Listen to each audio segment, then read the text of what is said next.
Ona je ameriška državljanka in pogrešana je, ni odšla sama. Pri njenem izginotju je šlo za kaznivo dejanje. Lepa. Američanka izgine brez sledu, medtem ko živi v tujini, za seboj pa pusti le niz skrivnostnih sporočil prijateljem in družini. Toda ali bi lahko bil skrivnostni osumljenec, ujet na kamero, nekdo, ki je blizu Ani? Od začetka sem imela občutek, da so bila njegova dejanja zelo čudna. Ni imelo smisla. To je Scandal, ki ga predstavlja Law and Crime. Sem Sierra Gillespie.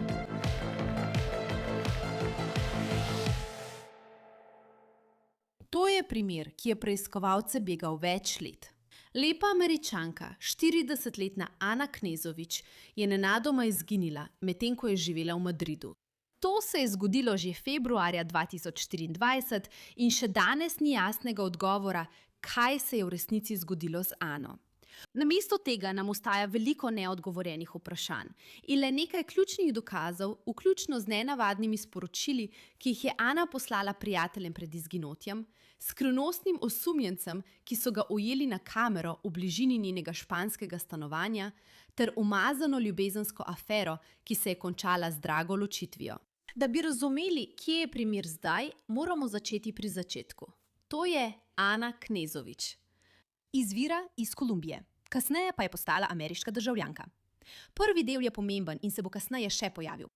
V Združenih državah Amerike je Ana živela v Fort Lauderdailu na Floridi s svojim možem Davidom Knezovićem. Skupaj sta imela v lasti IT podjetje in upravljala več počitniških nepremičnin za oddajo. Po navedbah zveznih oblasti je bil njun bančni račun zagotovo v milijonih, vendar je konec leta 2023 in v začetku leta 2024 njun odnos postal zelo buren. Ana je vse to opisala v glasovnem sporočilu prek WhatsAppa eni od svojih prijateljic 24. januarja 2024. Ana je rekla, citiram: "Iskala sem terapeuta, terapijo za pare. Vse to sem počela, medtem ko me je on varal za mojim hrbtom. Zelo slabo se je obnašal do mene. Tudi pri seksu je bil izjemno agresiven. Mislim, res slabo. Obnašal se je do mene na najslabši možen način. Rekel mi je, da me je zmerjal. Klical me je z vsemi možnimi imeni, ki si jih lahko predstavljaš. Pometej je z mano in rekel, da noče več biti z mano. V času njenega izginotja sta bila Ana in David menda odtujena in sta se pogovarjala o ločitvi. Celo zapustila je Fort Lauderdale in najela stanovanje v Madridu v Španiji, saj sta živela ločeno. Tukaj je Anina prijateljica Sana Ramos. Šla je skozi razhod z možem in o tem sta se pogovarjala že nekaj časa. Veš, včasih bolj, včasih manj. Veš, začelo se je lani. Tako da, veš, ona obožuje Evropo.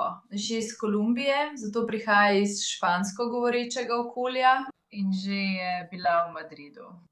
Njen mož je iz Srbije, tako da verjamem, da sta med zakonom potovala po Evropi in ona je res uživala v Španiji. Tako da je med razhodom z možem Je želela za nekaj časa zapustiti Florido in preživeti čas v Madridu in Evropi. Ona je zelo prijazna, je pristna, je dobra in to prepoznam. Kot sem rekla, že ob prvem srečanju sem takoj začutila njeno energijo kot zelo prijazne, skrbne, pristne in pustolovske osebe. Tako da smo se ujeli. Sana in Ana sta takoj razvili tesen odnos. Tako zelo, da sta načrtovali srečanje že v začetku februarja 2024. Načrtovala sem, da jo obiščemo v Madridu 8. februarja in potem se je ta tragični dogodek zgodil 2. februarja. Sana pravi, da je govorila z Ano 2. februarja in vse se je zdelo normalno. A naslednji dan je prejela čudno sporočilo od Ane, prav tako pa tudi Anin brat Felipe. Anin materni jezik je španščina, zato je bilo sporočilo njenemu bratu v španščini. Mimogrede, večkrat sem govorila s Felipom. Nikoli ni želel nastopiti pred kamero, vendar mi je Felipe v najinih sporočilih povedal, da je takoj vedel, da se mu je sporočilo zdelo čudno. Skoraj kot da bi nekdo, ki govori drug jezik, vnesel sporočilo v Google Translate ali pa prosil nekoga drugega, da ga napiše. Sanino sporočilo pa je bilo v angleščini. In čeprav je slovnično pravilno, sporočilo samo po sebi ne zveni kot nekaj, kar bi napisala Ana. V sporočilu piše, citiram: "Spoznala sem nekoga čudovitega. Ima počitniško hišo približno 2 uri od Madrida. Zdaj greva tja in tam bom preživela nekaj dni. Signal je slab. Poklicala te bom, ko se vrnem." Naslednje sporočilo se glasi, citiram: Včeraj po terapiji sem potrebovala sprehod in pristopil je k meni na ulici. Neverjetna povezava, kot je še nikoli nisem imela. Ona ne počne takih stvari. Bilo je napisano zelo drugače, kot ona običajno piše. Še bolj pa, ona ne bi srečala moškega na ulici in potem rekla, da bo za nekaj dni odšla. To preprosto ni Ana. To zagotovo ni moja prijateljica. Drugič, tudi logistično ni imelo smisla, ker je imela načrte, da gre v Barcelono zgodaj v ponedeljek zjutraj. Tako da ne bi zapustila Madrida v soboto popoldne in rekla, da bo odsotna več dni. Če pa je že imela načrte, da gre v Barcelono v ponedeljek zjutraj, to sploh ni imelo smisla. Vse te stvari so me takoj zaskrbele. Sana je poklicala policijo in se odpravila v Madrid.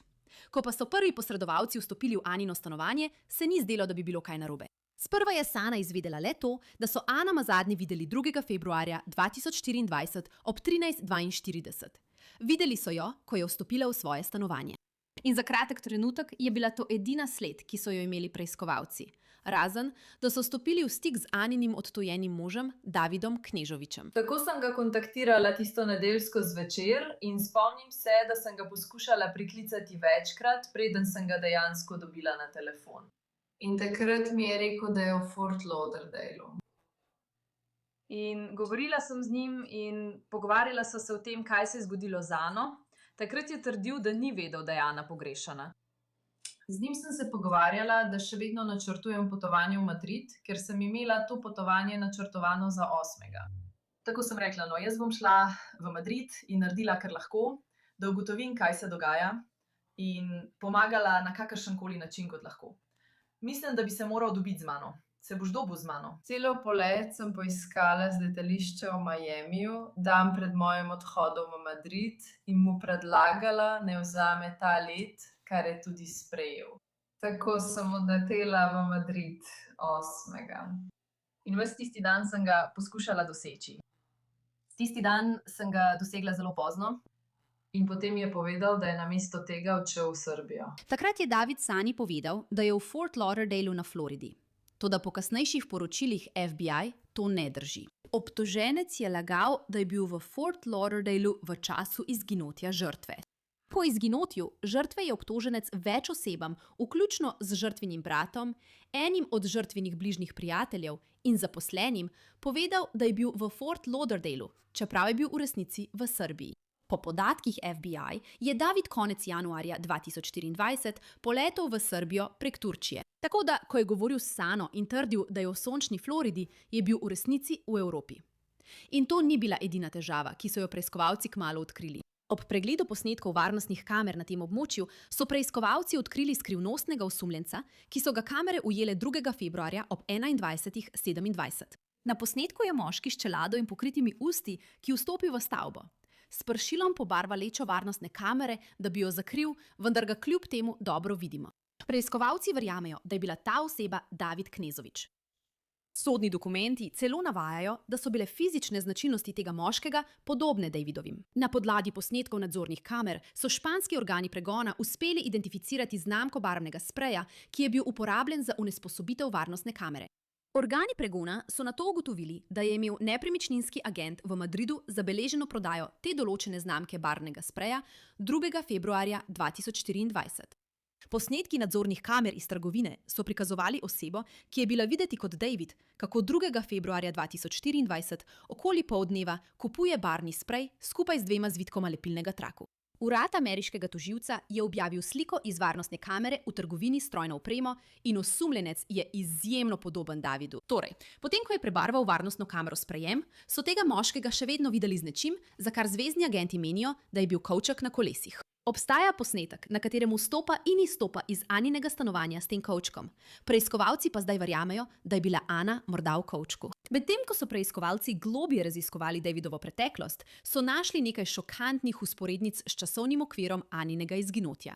3. februarja 2023, na isti dan, ko je Ana svojemu bratu in Sani poslala tisto nenavadno sporočilo o tem, da je na ulici srečala nekoga in z njim pobegnila, je tudi David poslal nekaj čudnih sporočil. Oktobra 2023 je na Tinderju spoznal Kolumbijko in jo prosil za pomoč pri prevajanju.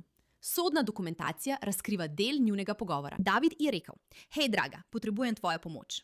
Identiteta ženske ni bila razkrita, zato je tukaj navedena le kot oseba 1. Ona odgovori: "Pozdravljen, dragi, seveda, povej mi." David reče: "Imam prijatelja v Srbiji, ki je pisatelj. Ima stranski lik, ki je Kolumbika. Ima nekaj stavkov, ki jih je treba prevesti iz srbskega angleškega v kolumbijsko španščino, tako kot bi govorila Kolumbika."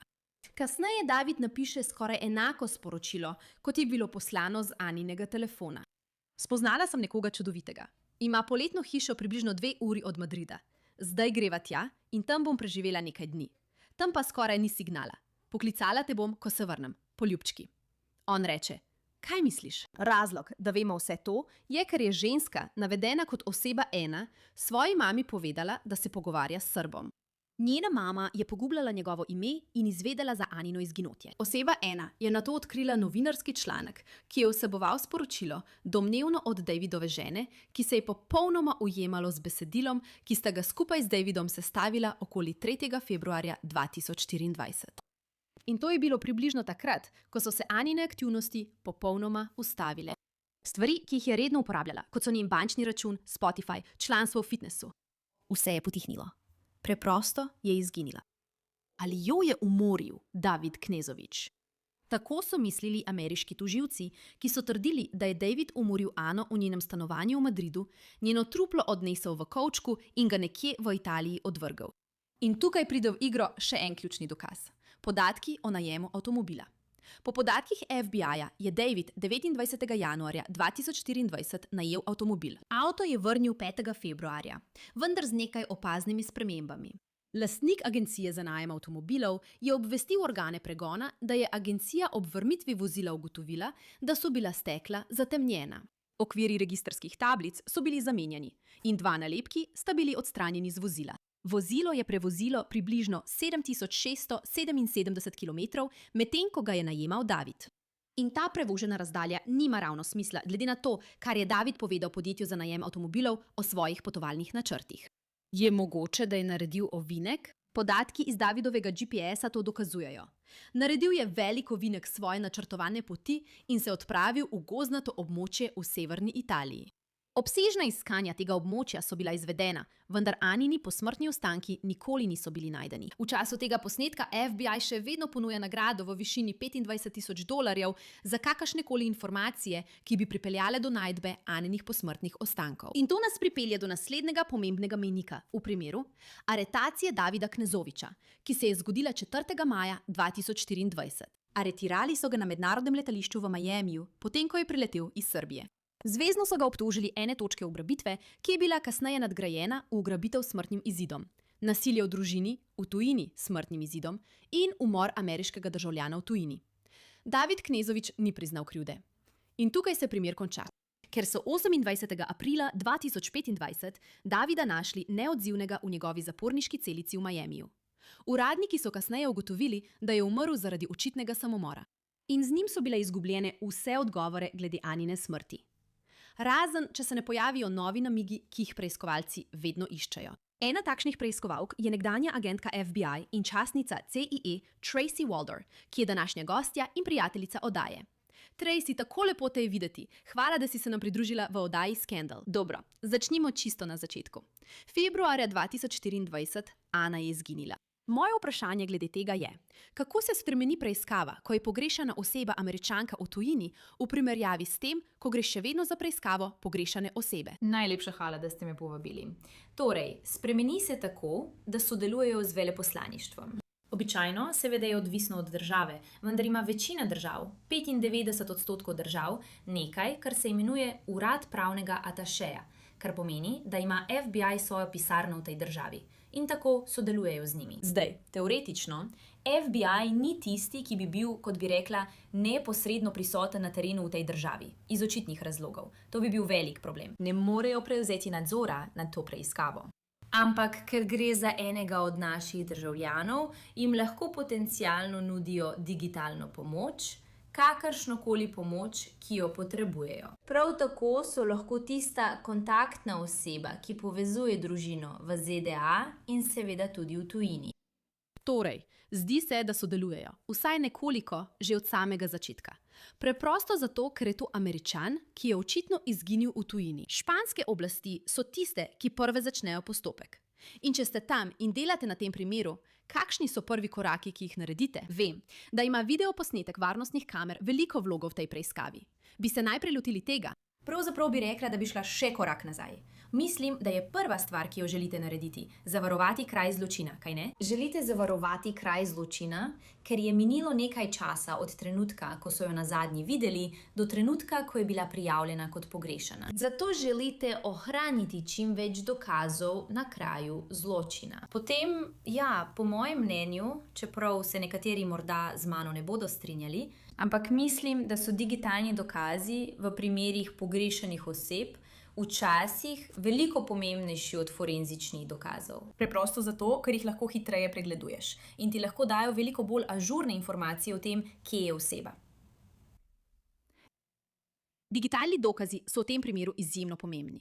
Govorila sem o posnetku varnostne kamere, vendar imamo seveda tudi ta sporočila oziroma WhatsApp sporočila, ki jih je Ana poslala svojemu bratu in nekaj prijateljem.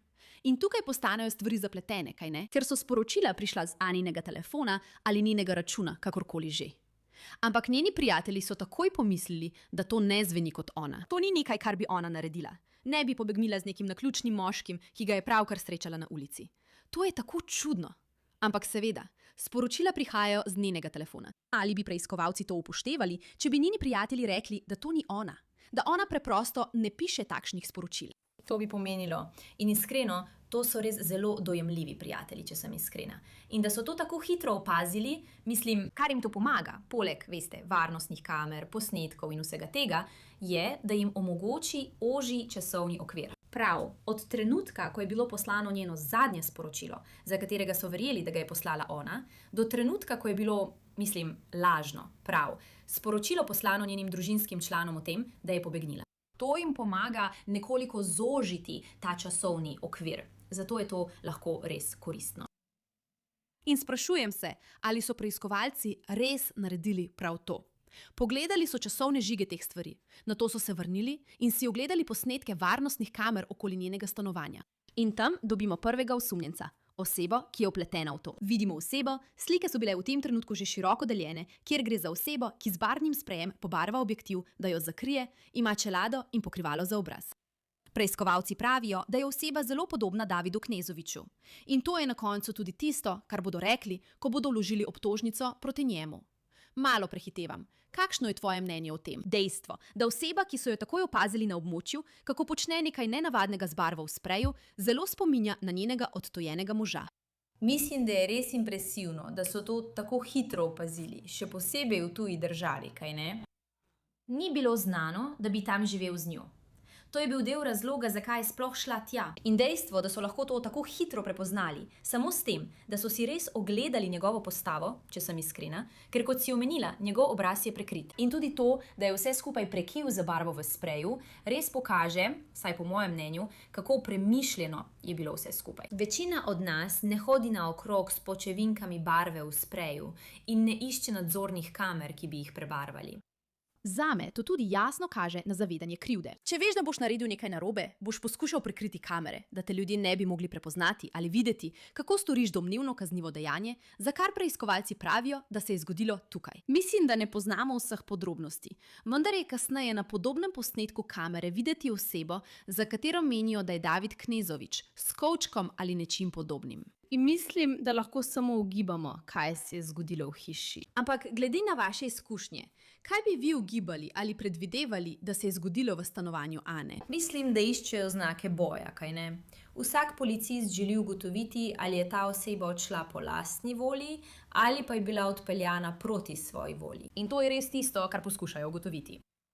Verjamem, da vsaj po tem, kar lahko razberem, ni veliko forenzičnih dokazov. V tem primeru, da jo je najverjetneje ubil v stanovanju in nato njeno telo odnesel ven v kovčku.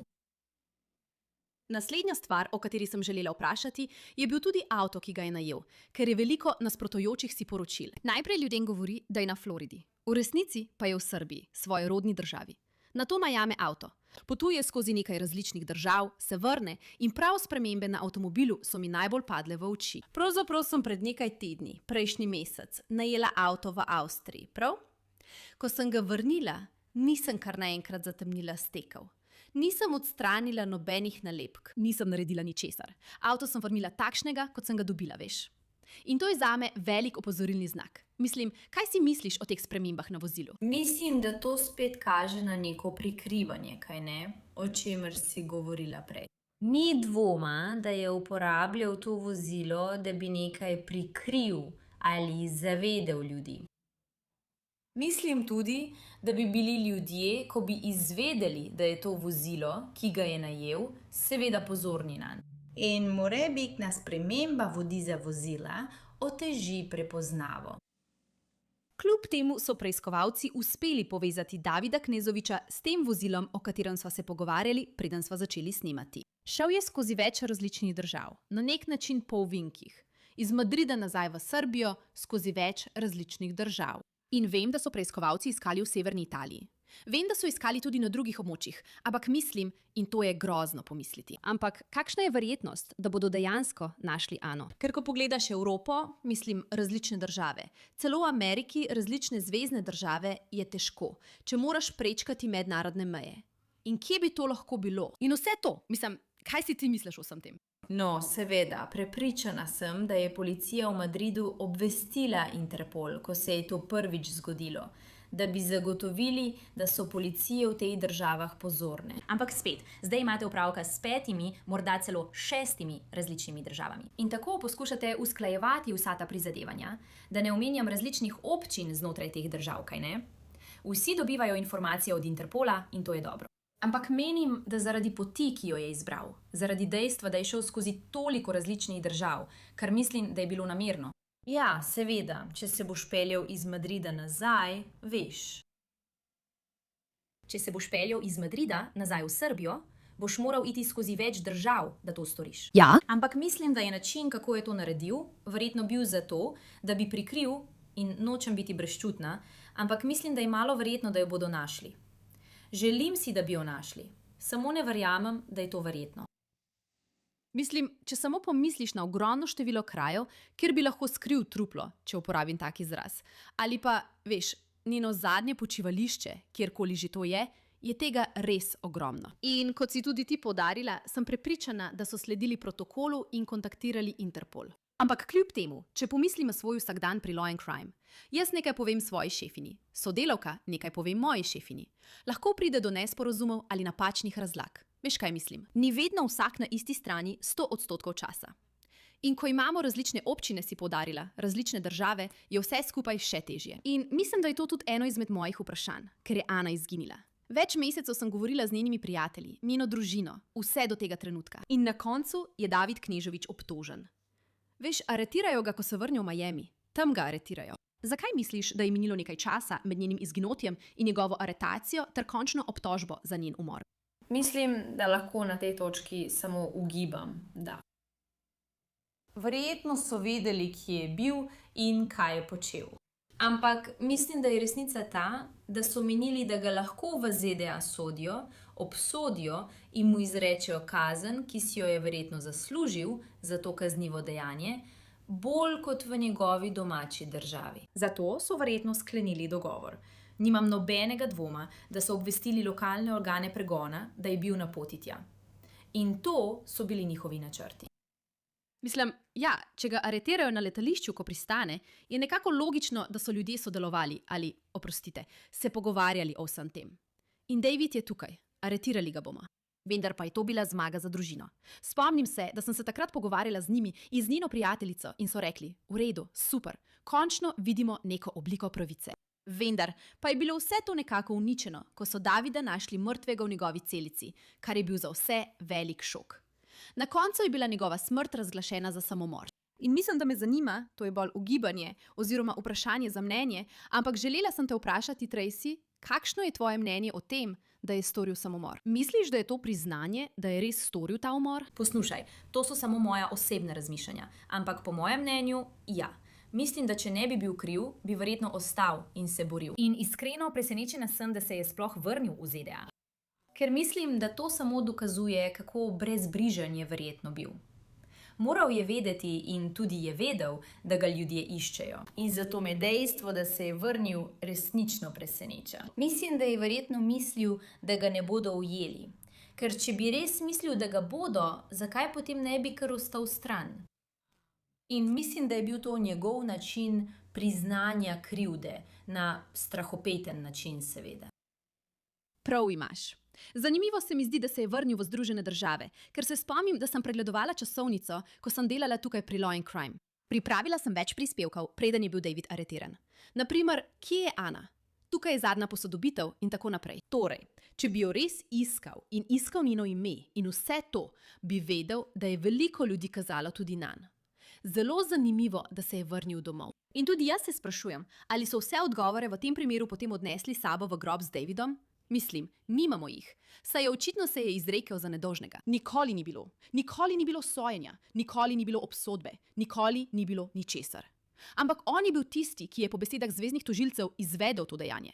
On je bil tisti, ki je naredil vse to. Ali torej to pomeni, da vsi odgovori v tem primeru odidejo z njim v grob? Nočem reči, da so vsi umrli, kaj ne? Vedno obstaja morda kakšen digitalni dokaz, morda kakšen forenzični dokaz. Ampak rekla bi, da je velik del odgovorov res izginil. Še posebej zato, ker se primer razteza čez toliko različnih držav. Tu je treba upoštevati tudi časovni okvir.